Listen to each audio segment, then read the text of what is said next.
नमस्कार।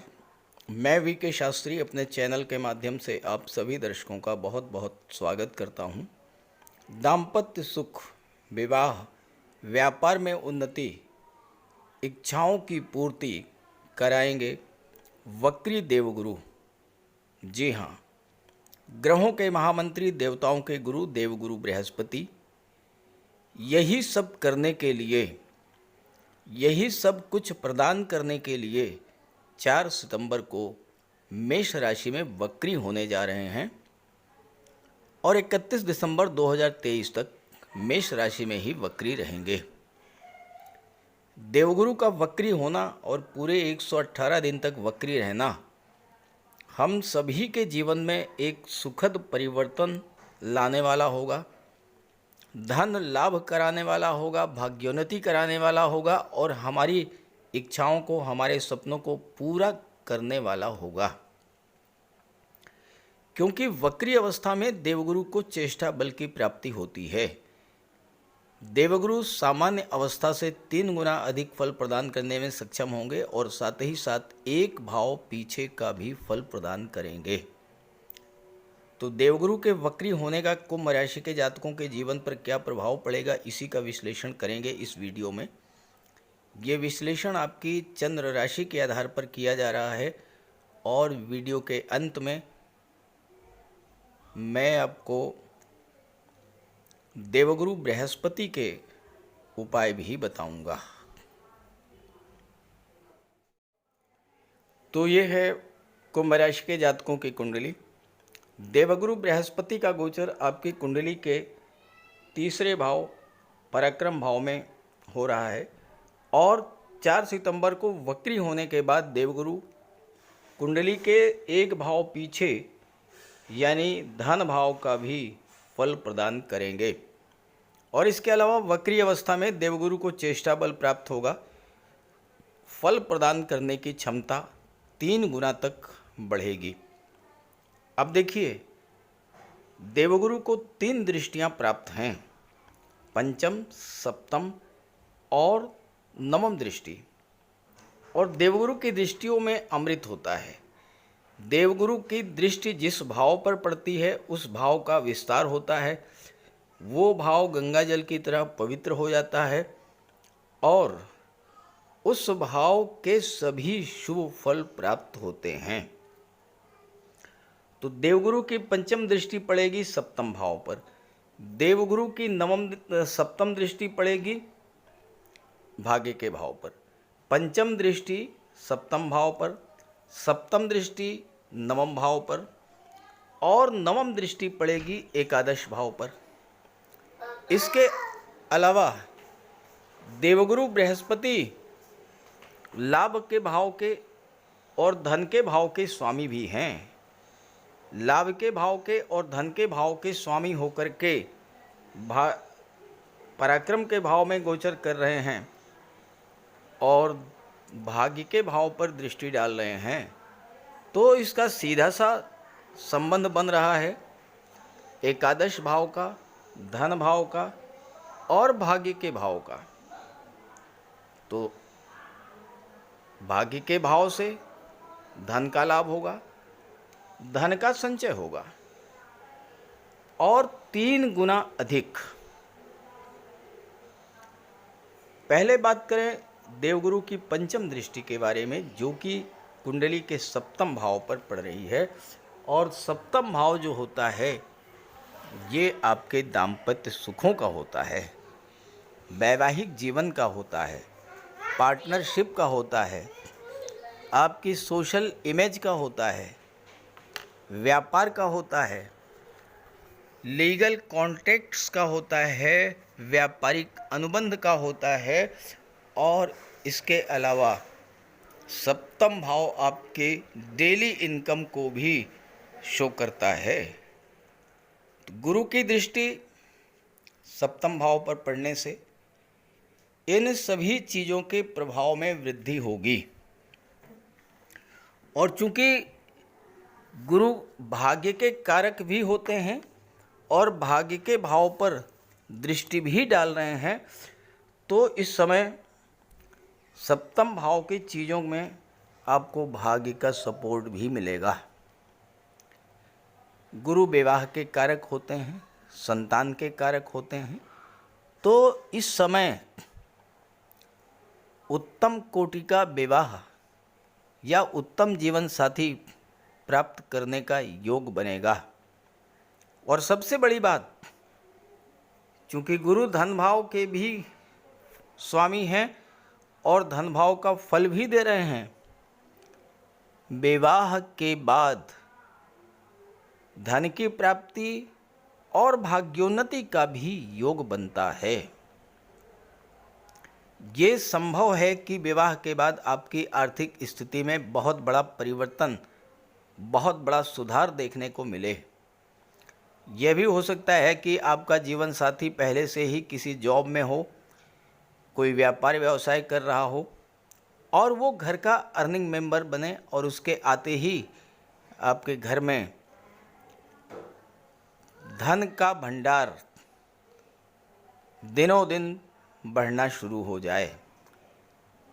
क्योंकि देवगुरु धन के भाव का भी 3 गुना अधिक फल प्रदान करेंगे, तो धन के संचय का भी प्रबल योग बनेगा। 7वां भाव आपकी डेली इनकम का होता है, तो आपकी डेली इनकम में भी वृद्धि होगी। व्यापारिक सफलता के लिए और ख़ास करके पार्टनरशिप में व्यापार के लिए ये समय बहुत अच्छा रहेगा।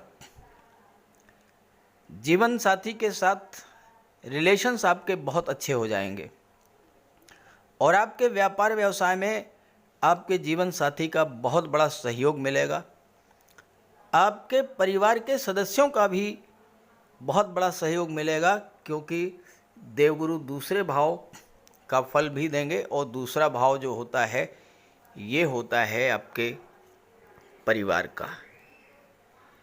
इस समय आपका मन शांत रहेगा, ज्ञान बुद्धि विवेक जागृत होगा और आप एक दूसरे की बात को ध्यान से सुनेंगे, दूसरों की भावनाओं को समझने का प्रयास करेंगे, दूसरों की भावनाओं का सम्मान करेंगे और इस तरह दाम्पत्य जीवन में प्रेम सौहार्द का वातावरण बनेगा। पिछली जो कड़वाहटें थीं वह समाप्त होंगी। रिश्तों में नई ऊष्मा, नई ऊर्जा लाने वाला होगा ये समय और विपरीत लिंगी के प्रति आकर्षण भी बढ़ेगा और विवाह के रिश्ते भी तय होंगे। इस समय आप कोई लीगल कॉन्ट्रैक्ट कर सकते हैं, कोई कानूनी अनुबंध कर सकते हैं या कोई व्यापारिक अनुबंध भी कर सकते हैं। अब एक बहुत सिंपल सा प्रश्न आपके मन में आएगा और वो ये आएगा कि देवगुरु बृहस्पति 4 सितंबर से नहीं बल्कि 22 अप्रैल से तीसरे भाव में गोचर कर रहे हैं, तो 22 अप्रैल से ये सब फल क्यों नहीं प्राप्त हुए? जो फल 4 सितंबर से 31 दिसंबर के बीच में मिलने जा रहे हैं वो 22 अप्रैल के बाद से क्यों नहीं मिले? आखिर गुरु की दृष्टि उस समय भी तो सप्तम भाव, नवम भाव और एकादश पर पड़ रही थी और उस समय भी देवगुरु धन के भाव के स्वामी थे। तो क्या वजह थी? इस बात को पहले समझें आप। देखिए, जब देवगुरु बृहस्पति राशि परिवर्तन करके मेष राशि में आए 22 अप्रैल को, उस समय गुरु का अंश बल था 0 डिग्री और कोई भी ग्रह अपना फल पूरी तरह से देने में सक्षम तभी हो पाता है जब वो अंश बल से मजबूत हो। 12 डिग्री से 18 डिग्री के बीच जब उसका अंश बल होता है तो वो युवा माना जाता है और उस समय वो सबसे अच्छा रिजल्ट, सबसे अधिक फल प्रदान करने की स्थिति में होता है। 22 अप्रैल को गुरु जब मेष राशि में आए तो राहु के साथ गुरु का गुरु चांडाल योग बना। उस समय राहु का अंश बल था 10 डिग्री। जब गुरु कमज़ोर होते हैं, राहु मजबूत होते हैं तो बहुत बुरा फल देने वाला, बहुत खराब फल देने वाला गुरु चांडाल योग बनता है। बहुत ही प्रभावी गुरु चांडाल योग बनता है और ये पूरे जीवन को तहस नहस करने वाला योग होता है। तो 22 अप्रैल से गुरु चांडाल योग बन गया। गुरु चांडाल योग बनने का जो सबसे नेगेटिव इफेक्ट होता है वो ये होता है कि आपके बनते बनते काम बिगड़ने लगते हैं। राहु क्या करते हैं, आपका काम 99% तक पूरा हो गया, लास्ट में काम को बिगाड़ देते हैं। और जब ऐसी घटना 2-3-4 बार घटित हुई होंगी तो आपके पराक्रम पुरुषार्थ में भी कमी आई होगी, आपके उत्साह में कमी आई होगी, आपके अंदर निराशा और डिप्रेशन की स्थिति बनी होगी। आपको ये लगने लगा होगा कि मैं ये कार्य तो कर ही नहीं सकता, अब मैं कुछ नहीं कर सकता। इस तरह की भावनाएं आपके मन में आई होंगी गुरु चांडाल योग के बनने से। कि राहु क्या करते हैं, राहु हमारे माइंड को कैप्चर कर लेते हैं, हमारे मन पर नियंत्रण कर लेते हैं और मन में निगेटिव थिंकिंग, निगेटिव फीलिंग्स, डर, अनजाना भय, ये सब क्रिएट कर देते हैं। नवम भाव पर गुरु की दृष्टि पड़ी, राहु की दृष्टि पड़ी, भाग्य का साथ नहीं मिला होगा, बिला वजह की पिता से या गुरु से आपकी अनबन हो गई होगी, कोई गलतफहमी हो गई होगी। यही स्थिति सप्तम में पड़ी होगी। जब गुरु और राहु की दृष्टि सप्तम भाव पर पड़ी तो दाम्पत्य सुखों में कमी आई होगी, पति पत्नी के बीच रिश्ते खराब हुए होंगे, गलतफहमी, शक, इस तरह की चीज़ें हुई होंगी। और लाभ के भाव पर जब गुरु राहु की दृष्टि पड़ी तो आपके लाभों में कमी आई, सोशल रिलेशंस आपके खराब हुए। तो ये स्थिति 22 अप्रैल के बाद बनना शुरू हुई। धीरे धीरे क्या हुआ कि गुरु का अंश बल बढ़ने लगा और राहु का अंश बल घटने लगा। तो धीरे धीरे जैसे जैसे समय बीता, अप्रैल, मई, जून, जुलाई, गुरु चांडाल योग का प्रभाव डे टू डे कम होता गया, लेकिन फिर भी गुरु अपना पूरा फल देने में सक्षम नहीं हो पाए। 4 सितंबर को जो स्थिति बन रही है, गुरु का अंश बल है 21 डिग्री और राहु का है 3 डिग्री। तो अब राहु तो अंश बल से बिल्कुल कमज़ोर हो चुके हैं, राहु को तो आप माइनस कर दीजिए। अब गुरु 21 डिग्री पर हैं, चूँकि वक्री हैं तो अंश बल 21 से 20 पर आएगा, 19 पर आएगा, फिर 18 पर आएगा और फिर कम होते होते दिसंबर तक 12 पर पहुंच जाएगा। तो इस समय जो है सितंबर से दिसंबर के बीच में देवगुरु बृहस्पति का अंश बल 12 से 18 के बीच रहेगा, अंश बल से भी मजबूत रहेंगे। वक्री हैं तो 3 गुना फल आपको प्रदान करेंगे। तो ये थी वजह, आपने समझ लिया होगा कि क्यों 4 सितंबर के पहले फल नहीं दे पाए और क्यों 4 सितंबर के बाद अब 3 गुना अधिक फल आपको प्रदान करेंगे। अब देवगुरु की सप्तम दृष्टि की बात तो हो गई। अब एक बात ये समझें कि हर भाव का संबंध धन के भाव से बन रहा है। वक्री हैं तो धन के भाव का फल देंगे, तो पराक्रम पुरुषार्थ से आपको धन मिलेगा, टूर एंड ट्रेवल से धन मिलेगा, मार्केटिंग के क्षेत्र से धन मिलेगा, सोशल मीडिया के क्षेत्र से धन मिलेगा, ऑनलाइन बिजनेस, ऑनलाइन एक्टिविटीज से धन मिलेगा। सप्तम से संबंध बना तो व्यापार से धन मिलेगा, जीवन साथी के माध्यम से धन मिलेगा, परिवार के माध्यम से धन मिलेगा। नवम पर दृष्टि पड़ेगी तो पिता और गुरु से जो संबंध खराब हुए थे वो संबंध अच्छे होंगे, पिता और गुरु का आशीर्वाद मिलेगा, पिता और गुरु का मार्गदर्शन मिलेगा और उससे आपको धन की प्राप्ति होगी। आपकी रुचि धर्म अध्यात्म में बढ़ेगी और धर्म अध्यात्म में जब बढ़ेगी रुचि, पूजा पाठ में रुचि बढ़ेगी, तीर्थ यात्राओं पर आप जाएंगे, घर में धार्मिक या मांगलिक कार्य करेंगे, पूजा पाठ करेंगे, उससे भी धन की प्राप्ति होगी। और लाभ के भाव पर दृष्टि पड़ेगी तो आपके जो लाभ अभी तक रुके हुए थे वो आपको प्राप्त होना शुरू हो जाएंगे। आपका पैसा जो कहीं रुका हुआ था वो पैसा आपको मिलना शुरू हो जाएगा, क्योंकि 11वें भाव का भी संबंध धन के भाव से बन रहा है। अब पंचम दृष्टि की बात तो हो गई। सप्तम दृष्टि जो है वो भाग्य के भाव पर पड़ेगी, नवम भाव पर। अब भाग्य भाव जो होता है, यहाँ से भाग्य का, पिता का, धर्म और सत्कर्म का, गुरु का, उच्च शिक्षा का, धार्मिक यात्राओं का, कंसल्टेंसी का विचार किया जाता है। और गुरु भाग्य के स्वामी भी होते हैं, कारक भी होते हैं।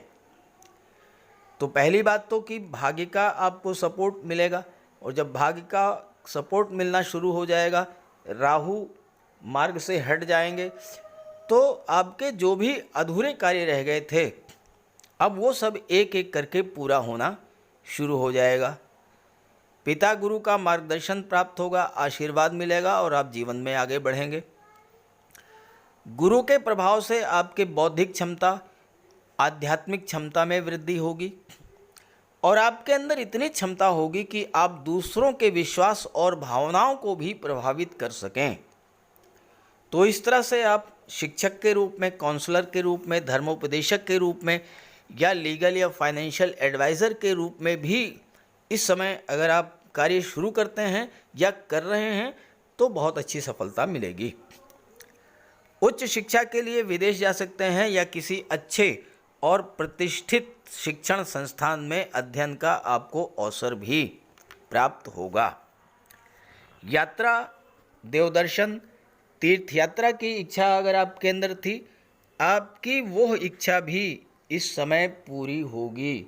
और इसके अलावा अगर आपने इस गोचर काल में एक बार भी गंगा स्नान कर लिया, तो आप ये समझ लीजिए कि भाग्य भाव को बहुत बड़ा बल मिलेगा और भाग्य का सपोर्ट मिलेगा, और भाग्य के सपोर्ट से आपको जीवन में वो सारी चीज़ें मिलेंगी जो आप पाना चाहते हैं। गुरु की दृष्टि लाभ के भाव पर, एकादश पर पड़ेगी, और एकादश भाव के गुरु स्वामी भी हैं। 11वां भाव आपकी इनकम को शो करता है, गेंस को शो करता है, तो आपकी इनकम 3 गुना तक बढ़ेगी, आपकी आय बढ़ेगी, आपका लाभ बढ़ेगा। 11वां भाव आपकी कामनाओं, आकांक्षाओं, आपकी इच्छा पूर्ति को दर्शाता है। तो आपका कोई पुराना सपना, कोई पुरानी इच्छा जो अधूरी रह गई थी, वो इस समय आपकी पूरी होगी। आपके द्वारा किए गए प्रयासों से आपको कितना लाभ मिलेगा, ये भी 11वां भाव दर्शाता है। और जब यहाँ पर गुरु की दृष्टि पड़ेगी तो आपको अपने एफर्ट का लाभ मिलेगा। जितना आपने प्रयास किया उससे कहीं ज़्यादा लाभ मिलेगा, क्योंकि भाग्य भी आपका साथ देगा। साथ ही साथ आपके मित्रों, बड़े भाई और सोशल नेटवर्क का भी विस्तार होगा, और इससे जो है आपको लाभ मिलेगा। आपका कोई रुका हुआ पैसा, कोई फंसा हुआ पैसा जो काफ़ी दिनों से आपको नहीं मिल पा रहा था, वो पैसा भी आपको मिलेगा। और इस समय आपके मन में कोई नई और बड़ी इच्छा जागृत होगी, और उसको पूरा करने की दिशा में आप आगे बढ़ेंगे। इस समय आपको अपने बड़े भाई, मित्रों, सोशल रिलेशंस का सपोर्ट मिलेगा, और आप अपने कार्य क्षेत्र से ज़्यादा लाभ अर्जित करने की स्थिति में होंगे। तो इस तरह से देवगुरु का वक्री होना कुंभ राशि के जातकों के लिए विशेष रूप से फल प्रदान करने वाला होगा। इस गोचर का लाभ उठाएं, और गुरु का ज़्यादा से ज़्यादा लाभ लेने के लिए आप देवगुरु का उपाय भी करते रहें। तो बात करते हैं उपायों पर। कुंडली में देवगुरु बृहस्पति का बहुत ही महत्वपूर्ण स्थान है, क्योंकि देवगुरु कुंडली के पंचम और नवम भाव के कारक होते हैं। पंचम भाव से संतान का विचार किया जाता है, शिक्षा का विचार किया जाता है, और नवम भाव से भाग्य का विचार किया जाता है। गुरु ग्रह भाग्य के लिए जिम्मेदार माने जाते हैं, और किसी भी कार्य की सफलता के लिए देवगुरु का मजबूत होना बहुत ज़रूरी है। जब कुंडली में देवगुरु मजबूत होते हैं तो भाग्य का साथ मिलता है। जिस काम में हाथ डालते हैं वो सफल होता है, विवाह समय से होता है, शिक्षा अच्छी मिलती है, गुरु की कृपा रहती है, धन की प्राप्ति होती है। तो देवगुरु के लिए कुछ उपाय बताने जा रहा हूँ, उपाय ज़रूर कीजिएगा। अगर आपकी जन्म कुंडली में गुरु कमज़ोर स्थिति में है तो आपको गुरुवार का व्रत करना चाहिए। स्नान करते समय जल में आधा चम्मच हल्दी डालकर स्नान करें। स्नान के बाद पीले रंग के वस्त्र धारण करें और साथ ही साथ केसर या हल्दी का तिलक लगाएं और गुरुवार के दिन भगवान विष्णु की उपासना करें। घर में केले का एक वृक्ष लगा लें, उसकी पूजा करें, उसकी सेवा करें। भोजन में चने के बेसन, चीनी और घी से बने लड्डू का सेवन करें और अपनी क्षमता के अनुसार पीले वस्त्र, हल्दी, शहद, धार्मिक पुस्तकें, इन सब का दान कर सकते हैं। अगर गुरु ग्रह कमज़ोर है तो पुखराज धारण करें, लेकिन इसके लिए किसी योग्य ज्योतिषी की सलाह ले लें। माता पिता, गुरु और बुज़ुर्गों का सम्मान करें, उनकी देखभाल करें और उनका आशीर्वाद प्राप्त करें। साफ सफाई रखें, गुरु की सेवा करें और दही और चावल गरीबों को खिलाएं। किसी गरीब को, किसी दिव्यांग व्यक्ति को भोजन कराएं।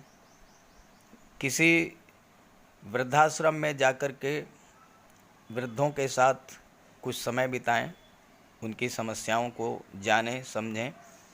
कोई ज़रूरी नहीं है कि आप धन से ही सहायता करें, तन और मन से भी आप मदद कर सकते हैं दूसरों की, और ऐसा करने से देवगुरु अत्यंत प्रसन्न होते हैं। और जब देवगुरु बलवान होंगे तो आपको पूरा लाभ मिलेंगे। तो ये उपाय करके देखिएगा, लाभ होगा। कमेंट करके बताइएगा ताकि आपके साथियों को भी इसका लाभ मिल सके। नमस्कार।